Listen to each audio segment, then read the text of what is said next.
మన తెలంగాణలో కాకతీయులు కట్టిన గుహలున్నాయని జెప్పి నాకొకరు చెప్పిర్రు. ఎలా అయినా సరే ఆ గుహలనైతే చూడాలి అని జెప్పి గూగుల్ మ్యాప్స్ ఆన్ చేసుకొని మరీ వెళ్ళినా. కానీ వెళ్ళిన తర్వాత ఒకటే అర్థమైంది. ఇంకొకసారి మాత్రం నేను ఈ టెంపుల్‌కి రాను.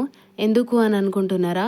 ఈ టెంపుల్‌కెళ్ళాలంటే ఫస్ట్ ఒక 3 కిలోమీటర్స్ అడవి లోపలికి వెళ్ళాలి.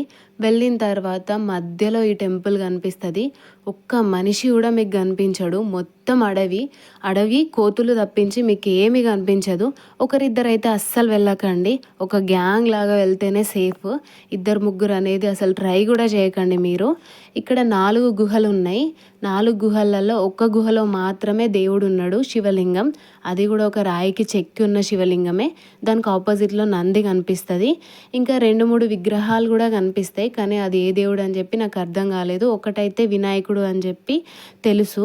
ఇంకా గుహ లోపల వెళ్తే ఒక పెయింటింగ్ కూడా ఉందంట. అప్పుడు కాకతీయుల కాలం నాడు వేసిన పెయింటింగ్. కాకపోతే అది చూడడానికి నేను ధైర్యం చేయలేదు. ఎందుకంటే లోపల మొత్తం గబ్బిలాలు ఉన్నాయి.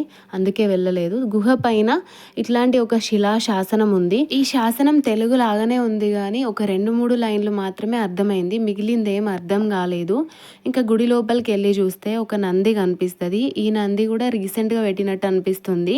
ఎందుకంటే గుహలన్నీ పాతగానే కనిపిస్తున్నాయి కానీ ఈ నంది మాత్రమే కొత్తగా కనిపిస్తుంది. ఇప్పుడిప్పుడే పూజలు కూడా చేస్తున్నట్టున్నారు.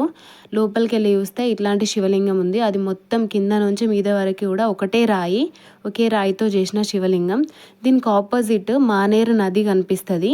నేనైతే ఫస్ట్ టైం వెళ్ళిన, ఇంకొకసారి అయితే అస్సలు వెళ్ళను. ఇది జయశంకర్ భూపాల్పల్లి డిస్టిక్, మల్హార్రావు మండలం, కొయ్యూరు అనే విలేజ్కి దగ్గరలో ఉంది.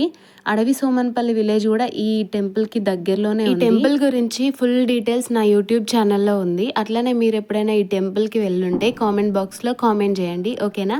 Thank you. బాయ్.